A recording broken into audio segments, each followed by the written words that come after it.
Hey, everybody, this is Brad Gillis from Night Ranger, and you're checking out Focus on Metal right here with Richie and Scott.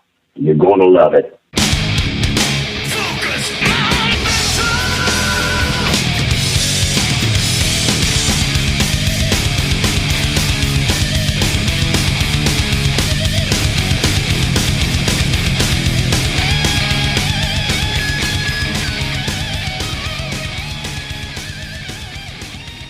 Hey, Metalheads, Scott here. And Richie. Yep, back in the studio for yet another episode of that which we like to call Focus on Metal.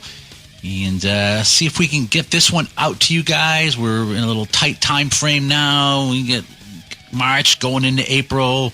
I got a Vegas trip to see Scorpions. There's a billion concerts in April, too. But Richie wanted to get an episode out to you guys. He's got some great topics. And so we're going to have one of those Focus on Metal discussion episodes. And hopefully, at some point in the next few weeks as well, we'll have a nice chat with Brian Heaton to talk all about the brand new Queensryche touring history book that he put out. And I've been able to read it. It's pretty awesome. If you're a Queensryche fan, there's lots of good stuff in there.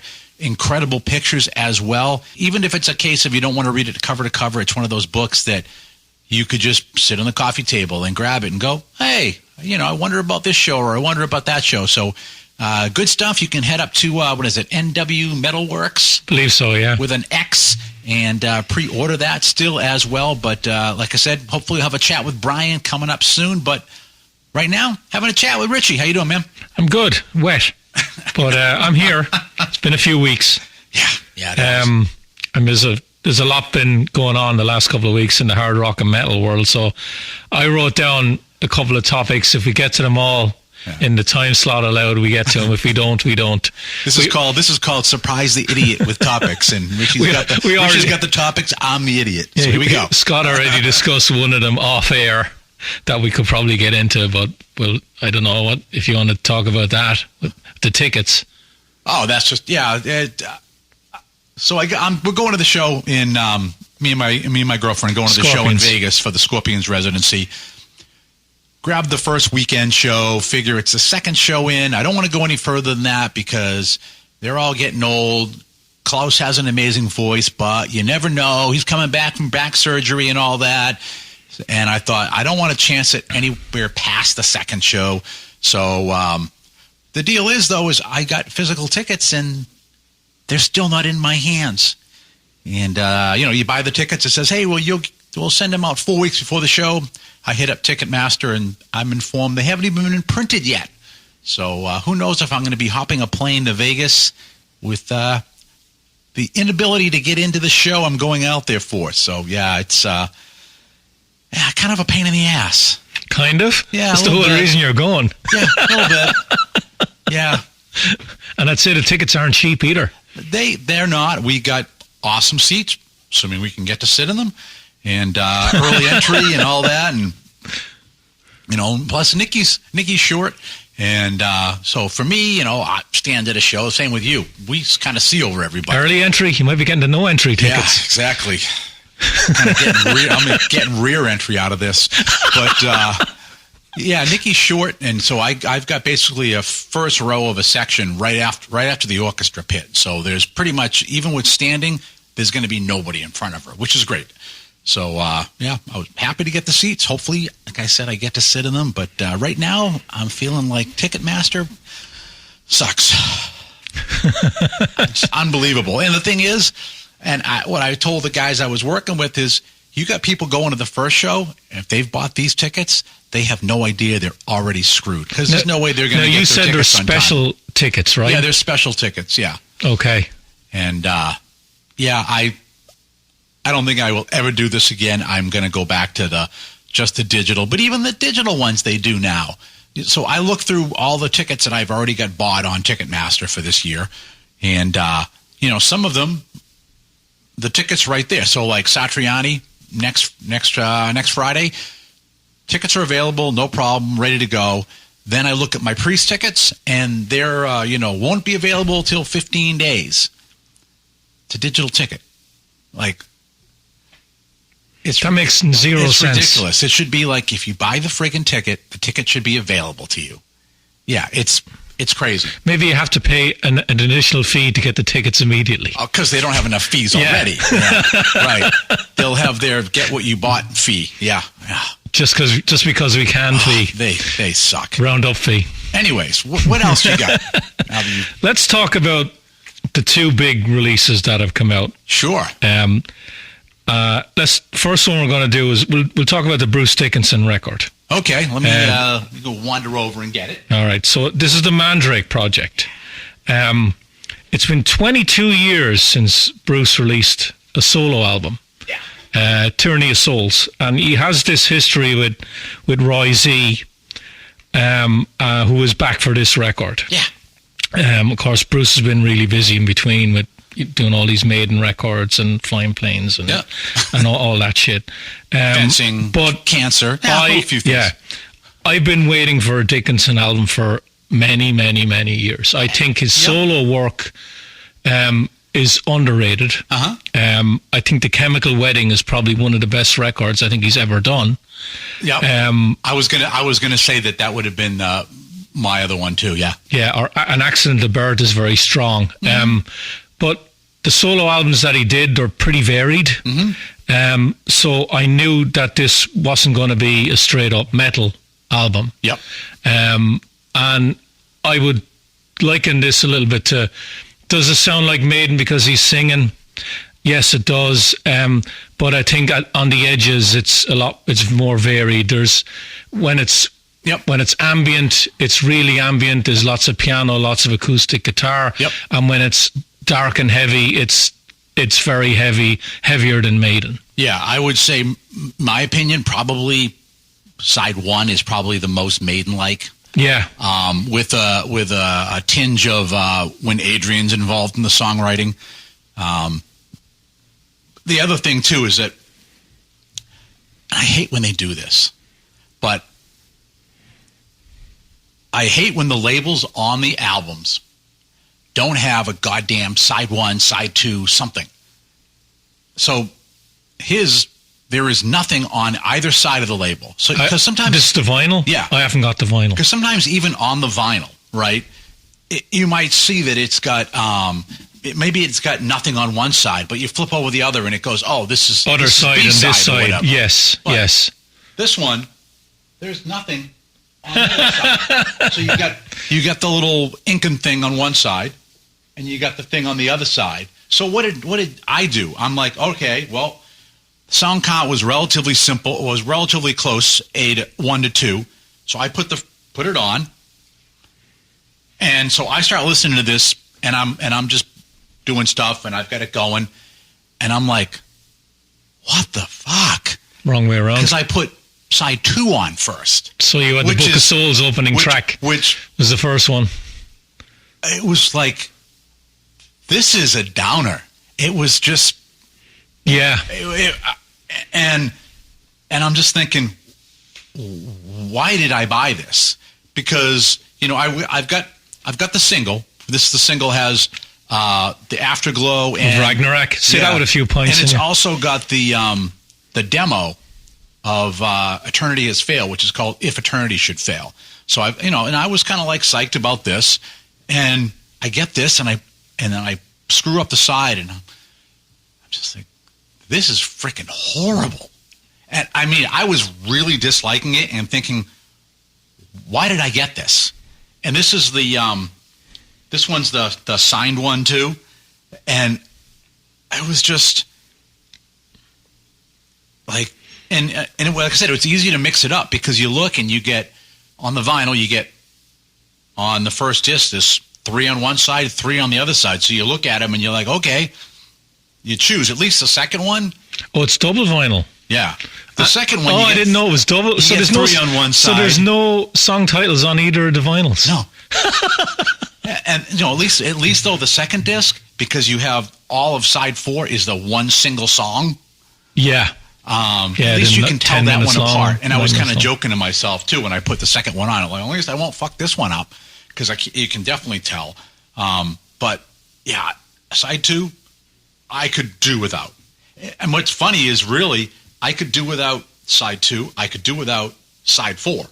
If I just had side 1 and side 3, I think I'd have actually a pretty decent album. You can see here's how they divide out. Okay. I'm looking at the vinyl here.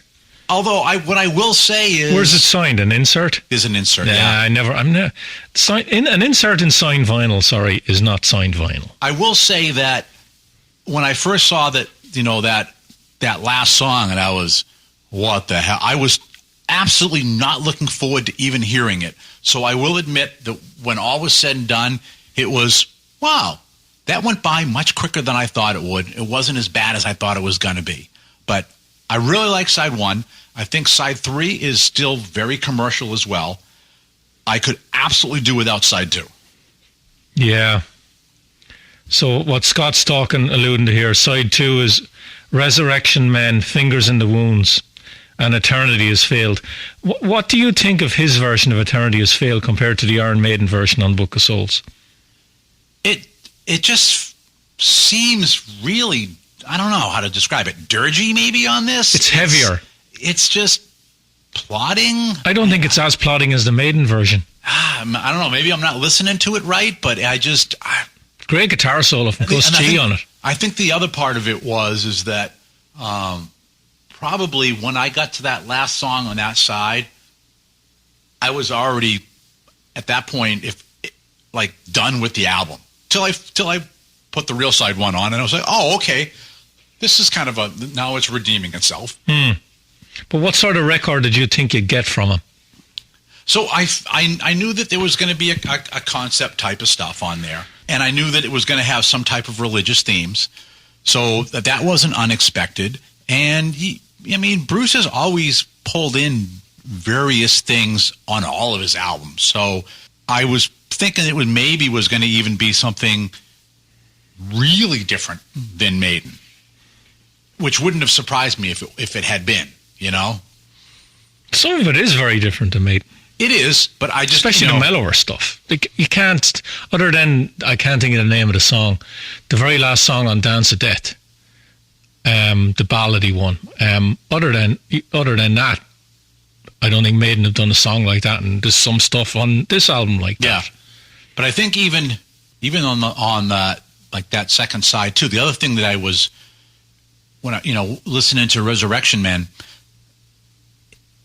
if I hadn't known I was listening to Bruce Dickinson, I wouldn't have been able to actually go, oh yeah, that's Bruce Dickinson. It just didn't even, it was like not even really utilizing he's in tune and all that, but it's like, I think he sings great on this. It just didn't seem like he had a good melody for it and stuff. I don't know. But like I said, love side 1, love side 3. The live show he's doing soon. Yeah. I hope he doesn't play any Maiden stuff. I hope all he does is his solo stuff. And it wouldn't surprise me if that's all he does. Yeah. I personally don't think he's going to do any Maiden material. And people will bitch about it. Yes, they will bitch. But the thing is, he's got enough catalog. It's a small catalog, but he has enough catalog that he could easily do all his own stuff. Yeah, and he hasn't. When was the last time he toured solo? Can't remember. Did he tour on Tyranny of Souls? I don't think he did. I don't remember. I think he probably... It wouldn't surprise me if his last solo show was before he joined Maiden. But it's... Yeah, I like I said, I think I would much rather go and see him doing all solo stuff. Well, me too. Than Maiden. And I've already got tickets for Maiden anyways for this year. So me too. Me too. So let's jump on to Judas Priest's Invincible Shield. Oh boy. I have the vinyl of this, and I went to Target and I bought the extra 3 studio tracks. Yeah. What do you think of it? Well, let's put it this way. So over there's a pile on the right. That's not Priest on the top shelf. And then there's the pile on the left. That's all Invincible Shield. 1, 2, 3, 4, 5, 6. That doesn't include this one because this one's not over there either. 7, 8 vinyl copies. They're not all different, are you? You didn't get different colors and shit. Yes. You're mad. And actually we have 9 because there's also a limited edition of 300 of them. That one is over at Nikki's house. And I've got the Target CD, and I have incoming the Japanese SA CD, the other bound book CD, and another, I want to say 9 versions are inbound. Hold on while I ring the men in white coats to take my co-host away. That's fucking madness. So they're all different color vinyl.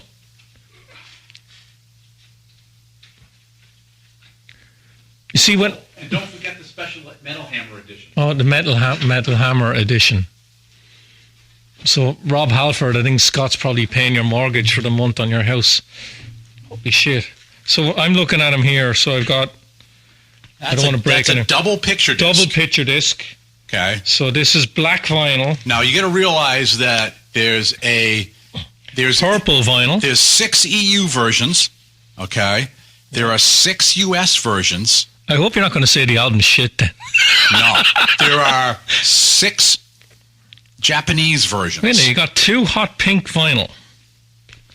Yeah, I've already bitched at a seller for that. Heavyweight red vinyl. Yep. Heavyweight blue vinyl. And alternate artwork, heavyweight black vinyl, with 3 bonus tracks on the 7-inch vinyl. No. I think you're fucking crazy. So the other thing to note... Hold on. Before we get into this, right? 1, 2, 7, 8. I'm going to say $400. More than that. So the other thing to note is you can see how the spines are all different. Yeah. So when you have all 6 of the European versions, you'll get the Judas Priest logo and the Shield logo on the side. Same with the US, and they are different. They should be giving you a free fucking ticket to go see this show. So I've still got the rest of the European versions coming in. 3 more Japanese, because there's 2 I haven't been able to locate. There's also the pink US version, which I haven't been able to locate. So those are outstanding. But then I've also got the holographic version coming in, of which there's only 2,000 of those. Why? Because I collect vinyl. Okay. I'm good with the 1 vinyl version and the Target with the 3 bonus tracks. I feel inadequate now. I've been a long-time Priest fan.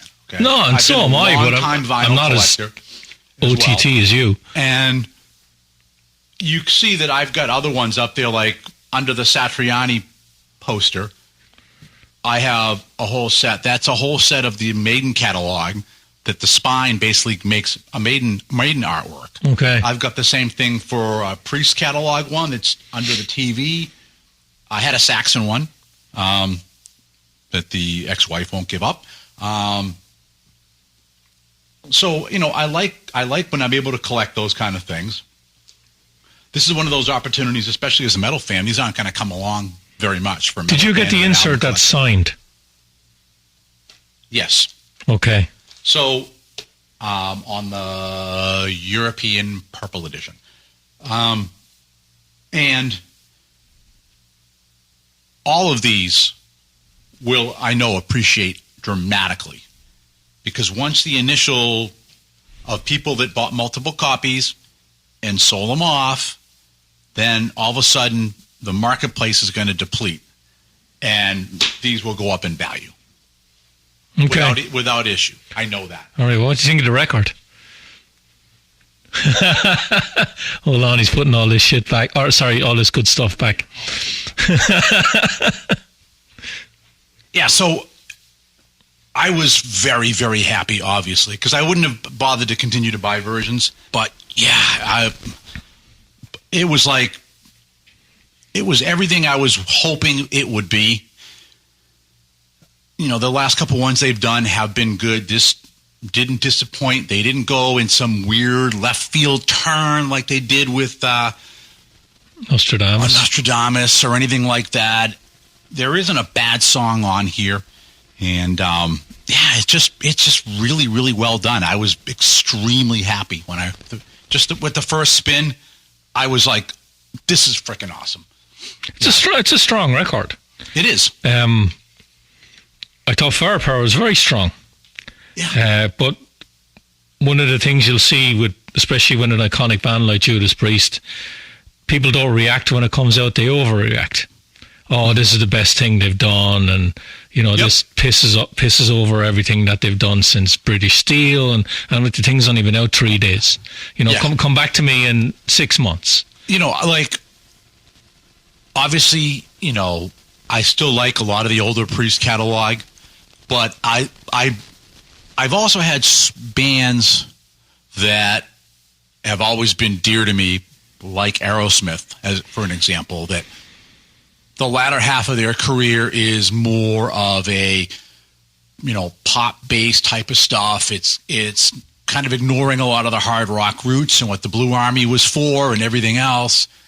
And so there's a lot of that stuff that's missing. But Priest, they occasionally lose their way, but then you have the albums like this that come back and you realize that they're still 100% in it. And I think part of that too is, having Richie come in and, that kind of that fresh blood infusion as well, which I think definitely helps.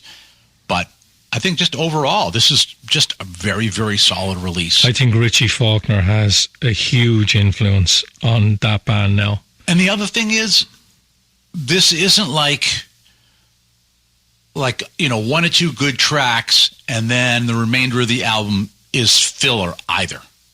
It's nothing like that. No, it's a strong. It's front to back. It's a strong Judas Priest record. It harkens back to something like, the example you gave, like British Steel. I mean, British Steel is a great release from beginning to end. And this is the same thing. There's no filler on this. Yeah. One thing I will say is it wouldn't surprise me if it came out that Glenn Tipton hardly played anything on the album, that Richie played the vast majority of the guitars on it, because with Glenn's disease now, and he's 73, 74. Yeah. And he's come out on stage a couple of times, which is great to see. Yeah. That's why I said I think Richie has a huge influence on this band now, because I think that I think he's playing the majority of the guitars on this. Yeah. I don't know how involved Glenn is in the writing, but it wouldn't surprise me if Richie's heavily involved in the writing as well. Oh, yeah. Yeah, I definitely think so. And maybe even Andy is playing some of the guitars. And I was going to say, Andy I think Sneap. there's also going to be stuff that's been contributing by Andy, too. Yeah. Yeah. Because, he's a great producer, but he's also a really freaking good guitar player. Yeah. The other thing I will say about this record, and I'm going to allude to Saxon and Accept with this, because Andy Sneap produces all of them. Yeah. I think it wouldn't be out of place if any of those singers actually sang on either album, either of the other band's albums, because of the way he has them sounding. Oh. I think the bands sound similar anyway, but Andy Sneap has a sound. Oh, yeah. And he has the sound for Saxon, and that's more similar to Priest, that's similar to Accept. And you're gonna have a Saxon album, the Priest album, and an Accept album, all released within 4 months. Is heavier though. I think he's been able to retain that kind of Teutonic edge, even with an American singer on Accept stuff. I think he's done that really well, and I still think that sounds different enough from these. I think but the other thing that we have to consider is that both Biff and Rob are much older now. They're 70s and plus. So they can't do all that high stuff they used to. So they're also just naturally... Mark Tornillo is 70. Yeah. He must be close to it. But he's also not really doing a lot of that really high stuff that he's more the other guys used to do. The raspier growl? Yeah. He's got more of a growl to his voice. He's got that Brian Johnson thing going. Yeah. So I think you also just have that tonality of Biff and Rob has gone down, and that probably does add a little bit of that oneness too. No, I like the last Accept record, and it's only really Wolf now and Mark. Yeah. I will say that the first single from the new album, is it Humanoid? The first single didn't really do it for me. I'm interested to see what the album is like, because I do really like a lot of the Mark Tornillo Accept stuff. Oh yeah, especially early on. Yeah, the first couple of albums. The first couple ones were like, super. You know, you heard like what Teutonic Terror was like. Holy crap! This is a freaking great song. Yeah. So yeah, I love those. But I think Priest did good. I also like that it's gone back to a real Priest-like cover too. That Firepower definitely had those elements of it, and this just kind of it's a good album cover. On. It is a good. There's like 9 vinyl versions there. I can look at them all. Well, there's the alternate covers are in there too. So there's an alternate cover, and all the other ones are really the same. The only difference being is that the Japanese release is going to have. Is the bonus tracks on the Japanese release? Studio tracks. No. That's unusual for Japan. And that's because it's the same masters as the European version. But it will, the CD, though, does have different bonus tracks on it. Right. So. All right. So let's jump on to the next topic. Focus!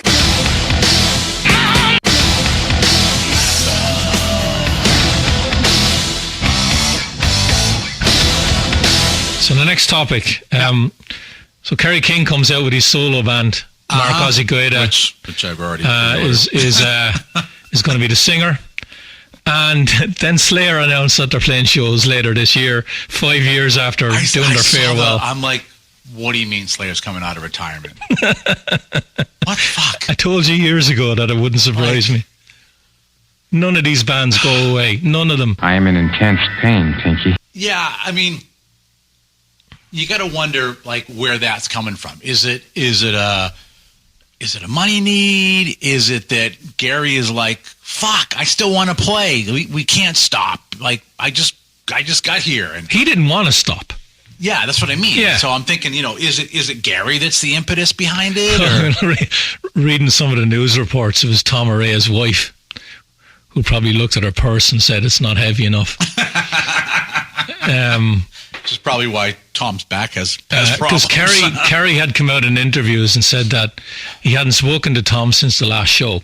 So that's kind of a relationship that a lot of bands won't admit to. Yeah. But I think it happens a lot more than people think, that they all think all these bands are all, they put their arms around each other. I love you, you love me. I mean, the early days, you kind of, you spend a lot of time together, but you're also like, you're all eating the same shit sandwich all the time. So it does bond you. But yeah, after you've got success and you've got families as well, and you start to, you get off a tour and you're kind of like, fucking can't stand that guy, and all that kind of goes in. Yeah, I think definitely it's not that like one for all gang anymore. To me, it's a money thing. And I'm not bitching really that they're doing it, because I'm not surprised. Yeah. Because they all do it, right? But when you have a band up with a track record like Slayer, yeah. I don't think any of their albums ever went platinum. Right. So they never really got their income, I don't think, from album sales. It's always been on the road. Yeah. And you don't tour for 5 years. Yeah. I think in the beginning you might say, yeah, I'm done, that's it. And then after a few years, you might have to start tightening your wallet a little bit, because what else is Tom Araya doing right. other than being in Slayer and earning his income from that band? Yeah. So I think they're playing a couple of festival shows, and let's see where it goes from there. But nothing surprises me anymore. And of course, they're going to headline that now because they've been off the road for 5 years. Yeah. If they were still touring, they might have been second or third on that bill. But because it's the return of Slayer, they're going to get up there now and play the couple of shows. And of course, this will lead to probably more shows, and I think part of me feels that Kerry King is rightly pissed about this, because he's spent all this time trying to get his new band up and running, yep. and he announces the new band, and then this Slayer thing happens. Yeah. And it's kind of like, fucking hell, you're taking the shine out of my band. So now is Kerry King going to open for Slayer? I don't know, but I heard this song that Kerry brought out, and it sounds like Slayer. Yeah. Which is fine with Mark singing. And of course, Mark's a very good singer. But we'll see where this goes. But once again, nothing surprises me about these bands anymore. Well, we're going to have, what are they? We're going to have Slayer avatars afterwards. That Slavatars. That's what it'll be. Slavatars. That's what it'll be. Slavatars. Yeah. And again, if you go to the show and you have a great time and they play the songs you want to hear, good for you. But they're 5 years older now. And there will be. I mean, I think they've always had a probably the world's most rabid fan base. So I think everybody will be, just right in there and like, hell yeah. Yeah. Which is great. And, I mean, Tom really doesn't move around much anymore anyway, so I'm sure he could just strap a bass all and the go to the surgeries mic and stand there and sing. And, Gary will still be a maniac, so I'm sure the show will be good. Of course, Kerry King, I think it was brought up before even the Slayer dates were announced. He said Lombardo was dead to him. Yeah. So there was no chance of him being on the drum stool after 5 years. Which is sad. Yeah. Who's he playing with now? Is it Mr. Bungle or? I think so. Yeah. Mr. Bungle. Yeah. He's everywhere. He's the thrash metal partner. He's all over the place. Yeah. Next one. Juan Crucier. You hear about this? No, I have not heard about Juan. So Juan is. What did Juan do? Juan is. He's announced shows The Other Voice of Ratt. Can I raise a practical question at this point? Are we going to do Stonehenge tomorrow? No, we're not going to fucking do Stonehenge. Similar to what Mr. Blotzer did a few years ago. Is he going to also do The Other Voice of Dokken too? Is that just round out his career? Or? Yeah, so this was announced a couple of days ago. Is he going to bring Billy Childs in? The other voice of Brittany Fox? The bass player. The bass player tour. So he put it up on his Facebook page. He's got some dates up. Granted, he's a talented guy. The Other Voice of Ratt. I'm like, no. I think one of the reasons he's doing this is it has to do with the branding and the name. Yeah. That band has always been dysfunctional. Oh yeah. They've been, there's been numerous lineup changes. They've been in and out of court. It wouldn't surprise me if there was something legal about this where he had to be active playing shows to prove maybe something or other with the naming rights, because I don't know who owns the name. I don't know if it's Stephen and Juan and Warren, or because there was that shit show a few years ago as well where Bobby thought he had it, and then whatever way they branded it wasn't done right or something, and then Juan got back in on it, and it's but that band, I just don't like. Who's he have playing with him? Doesn't matter. Well, I would think that maybe you get Blotzer's band in that one. As much as people might like Ratt, so Nicky really likes Ratt. I love him, but do you like Ratt enough that you'd be going, I got to see that one guy again? No. It's not like when we went to go see Jeff Tate, The Other Voice of Queensryche. Well, that made sense, right? But I just can't. Unless he's got some other. To me, again, and this is to me, unless he's got some other thing there to offer, I just don't. I don't see it. I mean, I hope he does well, but with a band, 99 times out of 100 or 999 times out of 1,000, it's the singer and the guitar player. You name a band with a bass player, you go, fuck, I want to go see him, the bass player. Right. Well, Geddy Lee. Solo. Sure. But that's one. Right. I know. You said name one. I name one. Billy Childs. Everyone, Blemmy, right? If you could still. Yeah, Billy Childs. But I just don't. Granted, talented guy. He was great in Dokken. But I don't even know how much he's involved with publishing with all the Ratt. I have to go back and look at the credits. But I think a lot of this is legal stuff that he has to be seen as being active. Maybe, yeah, you might be onto something because Stephen is always playing shows. Yeah. And I saw Ratt a couple of years ago in the Palladium. Were you there? No. I don't think you went, right? No. So it was Juan, Stephen, Warren, Carlos, Cavazzo, and Jimmy DeGrasso. Oh, right, and they were excellent, right? Yeah. And then before that, I saw him in Belfast years ago, and it was Bobby, Warren, Stephen, John Corabi on rhythm guitar, and Robbie Crane. Right. So they've always had these revolving lineups with personalities that just clash. Yeah. And by all accounts, Warren doesn't need the drama because I think he's got a lot of money. Mm-hmm. I think he's got some inheritance or something, and he's fine for money. Yeah. And the other three guys have been, pushing and pulling at each other for years, and Warren can go, okay, you guys seem okay, I'm in now. And then when it gets a little bit heated, it's like, I don't need this, I'm out. Yeah.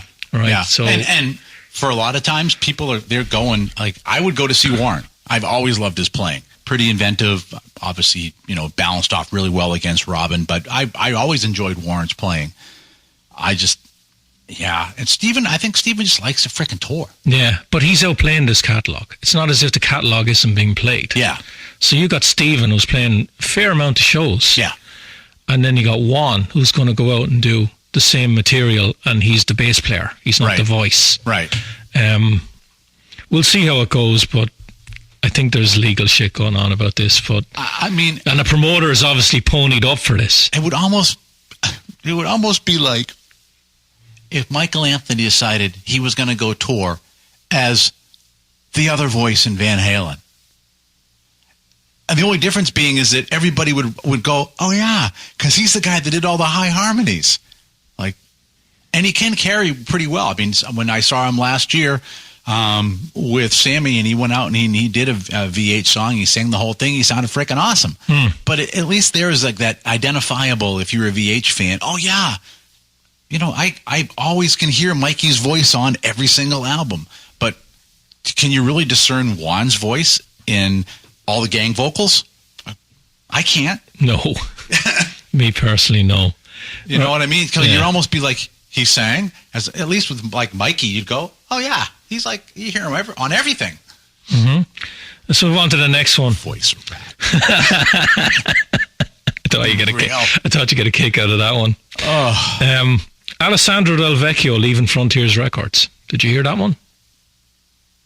No. Okay, so for people who don't know, so then who's going to write all the songs for Frontiers artists? So for people who don't know, for about over 10 years, he's been the producer, the mixer. He's written for multiple artists on multiple almost albums. Every project that comes out of Frontiers, right, he is involved in the songwriting. A lot of these super group projects that come together. Yeah. His songwriting credits are all over those. Yep. To the point where some of these bands don't even write anything. They're just handed all the music and said, right, here's the songs, play them. Right. And even, ones where he's going to, most likely you might have a guitar player, and maybe a bass player, a vocalist, and you got Alessandro is probably doing the keyboards on it. And like Richie said, he's mixing it, he's producing it. He is, to me, he's always been like Mr. Frontiers. Yeah. And what the other thing he'd do is you'll get the vocalist, who's probably the known guy in the band, say like a Joe Lynn Turner with Sunstorm, or a Robin McCauley, right? They'll record their vocals here in the US, and Alessandro will do everything else with the band in Europe. They send their stems. He puts everything. And that's the way a lot of these records are done now. Yep. So he's leaving the label, and I read the Facebook post that he put up, and he said, it might come as a shock to some people, but he did say that whatever terms and conditions are up now, it didn't agree with him. Oh, okay. So he decided, I'm out. I think he's in some bands that are signed to the label, but he's not the guy now that's going to be writing and producing and mixing all this stuff. Now, I don't know who else they have.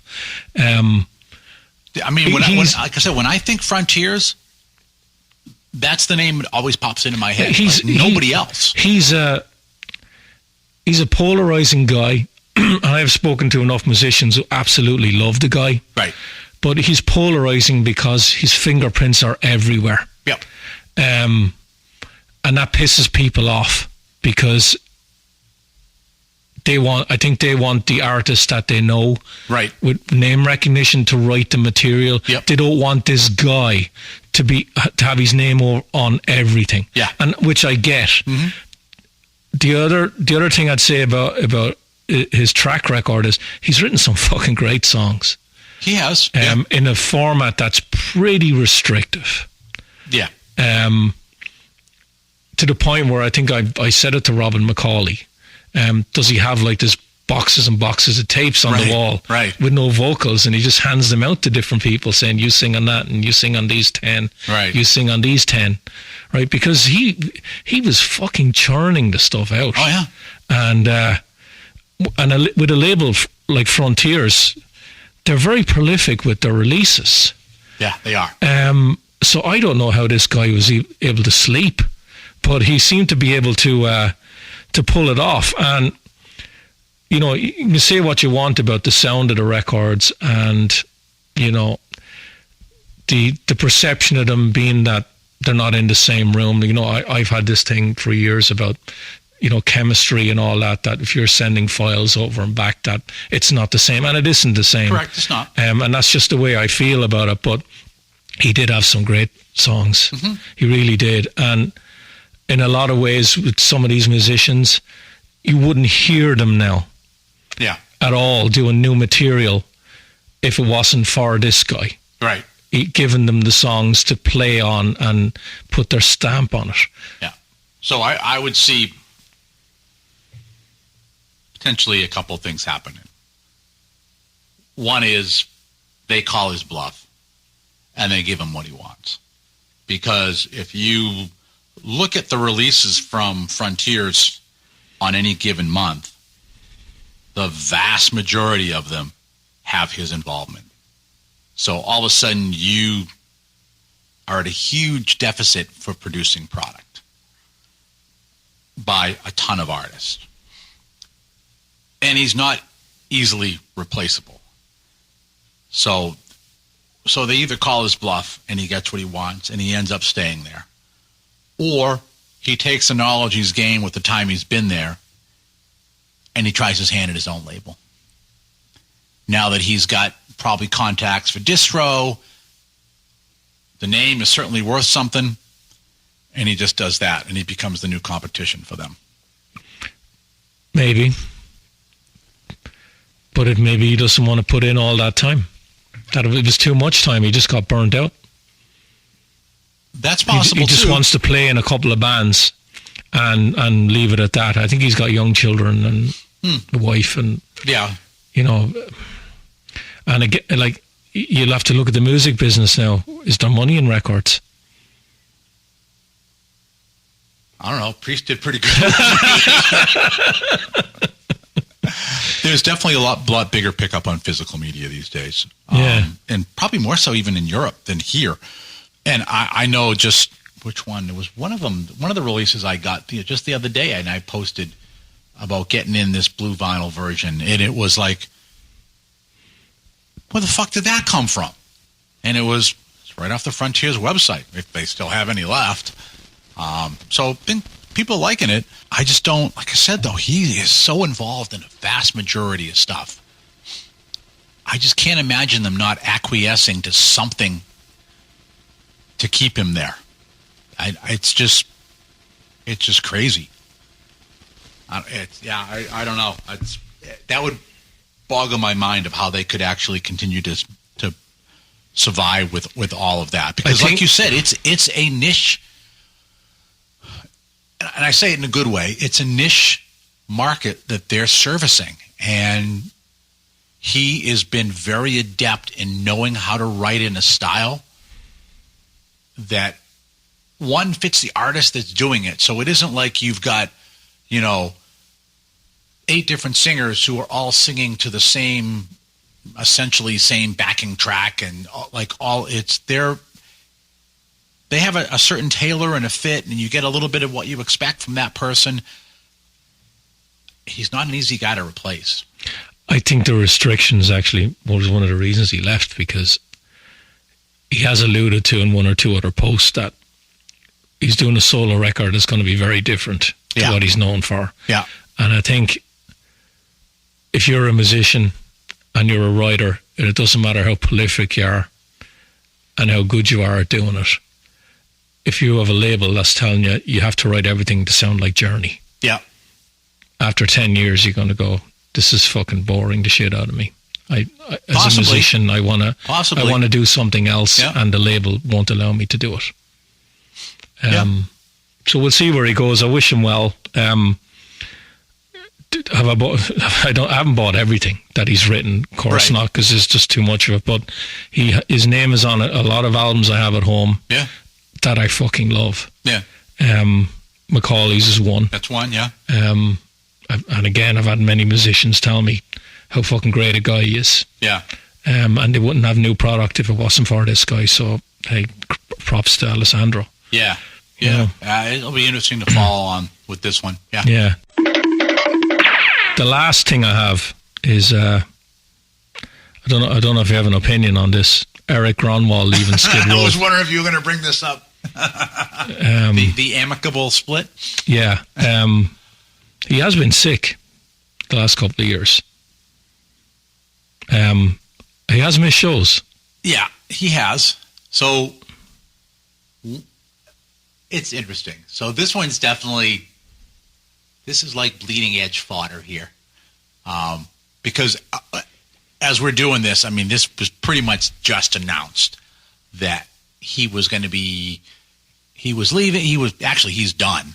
And that Lizzie Hale was going to pick up the remaining live dates. And she's a great performer. I've seen her live, and she can sing really well and stuff. Is she Skid Row singer? No, it's kind of like when Eddie wanted to maybe have a Van Halen with Patti Smythe.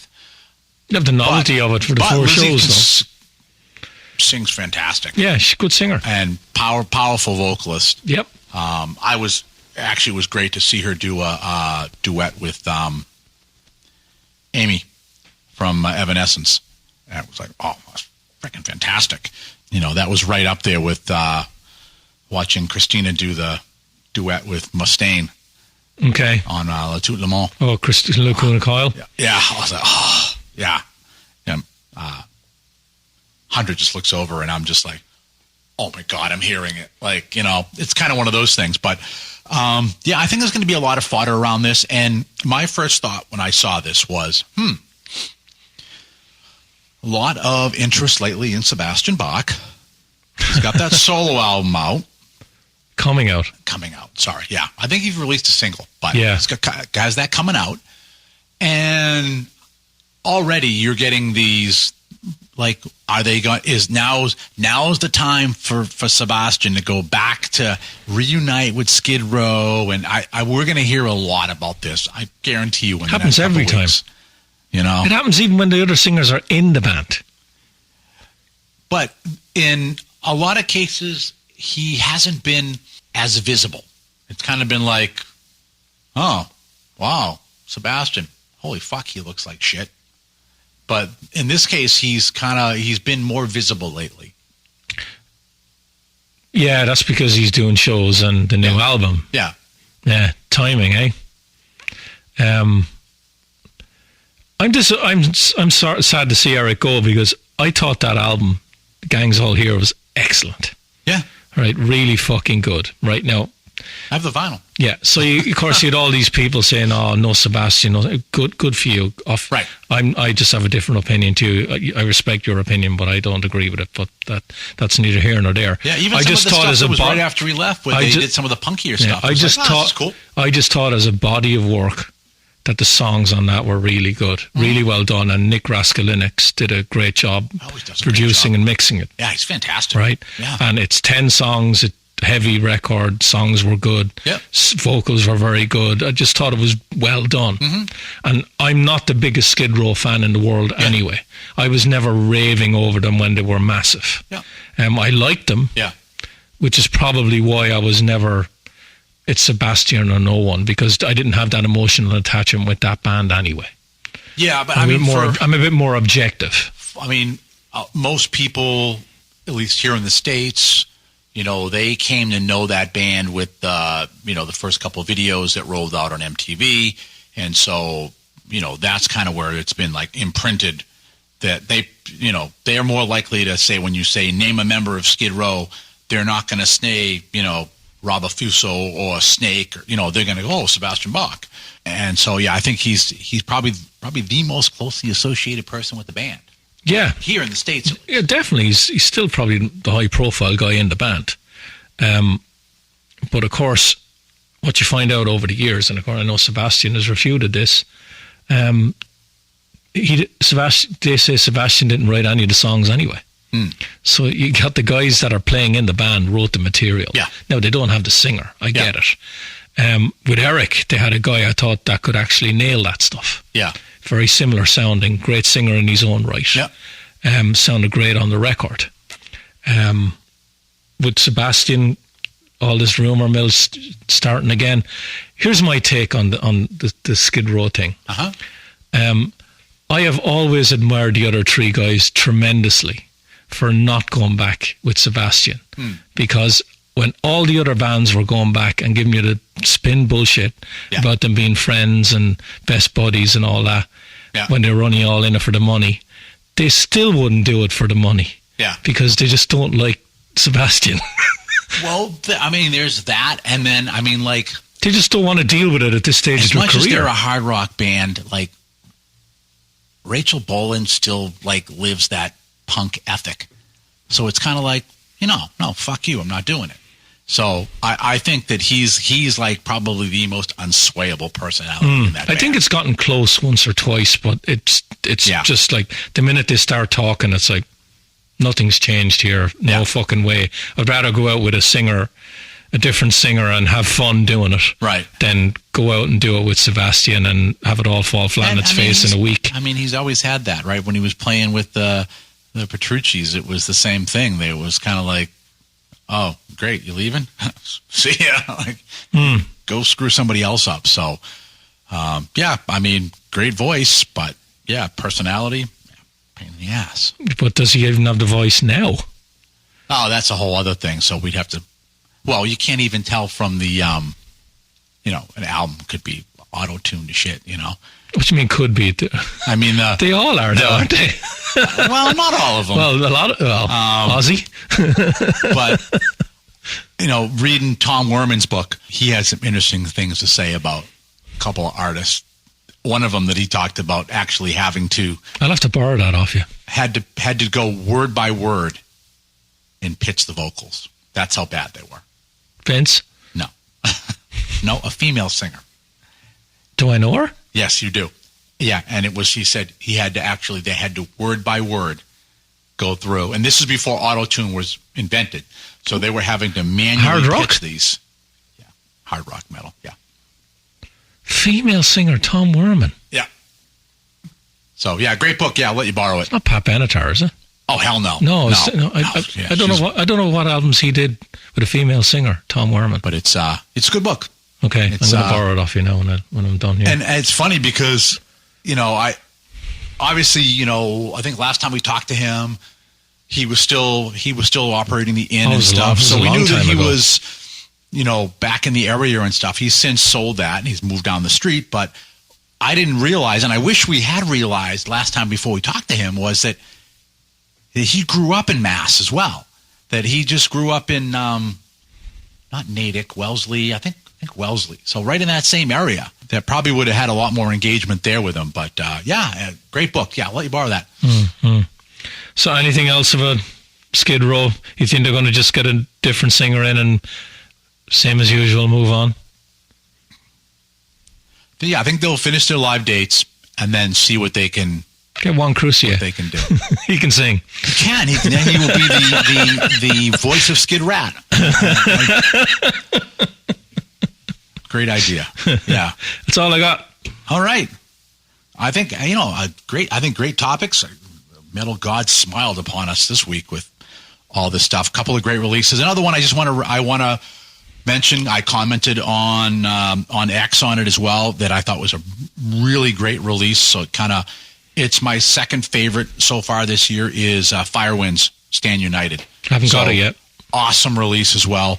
And so that's right up there with Invincible Shield. So the Saxon album's really good too. I know that's a little bit older, but it's a very strong record. It is. So yeah, I think good stuff. Some good shows coming up. Looking forward to hopefully getting into seats at the Scorpion show in Vegas. So if you're out there on the Saturday show, me and Nikki will be out there. And we'll see what else. We're hoping to maybe hit the Metal Blade Museum while we're out there as well. And who knows what else. They have they're doing a Raiding the Emo Vault at the Hard Rock, I want to say the 12th. So it's going to have people from like Marilyn Manson and Adelitas Way and what day of the week are you going there? So I'm flying out the 11th. You don't know what day of the week, do you? Wednesday. Don't they have that thing? Is it in Vamp that Chuck Wright maybe MCs? Is that in Vegas? Yeah, I think so. I think they get all these musicians in the area. They come and they jam. We might be like, I don't even know if they still do it. Spent by Wednesday night because we're flying out really early. And then we got the show Saturday. I think we come back Monday or Tuesday. Okay. So. Okay. Yeah, maybe we fly out Thursday. I don't know. Whatever the 11th is. But yeah, so looking forward to it. Should be hopefully fun. We'll see. Okay.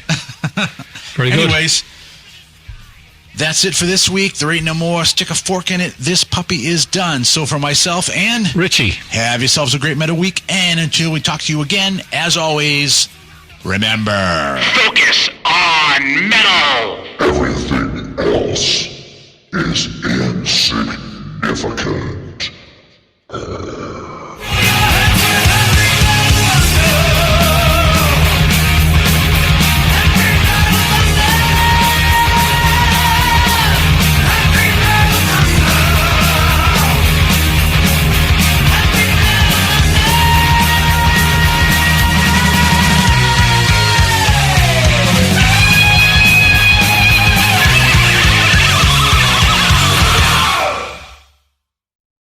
You're still here? It's over. Go home.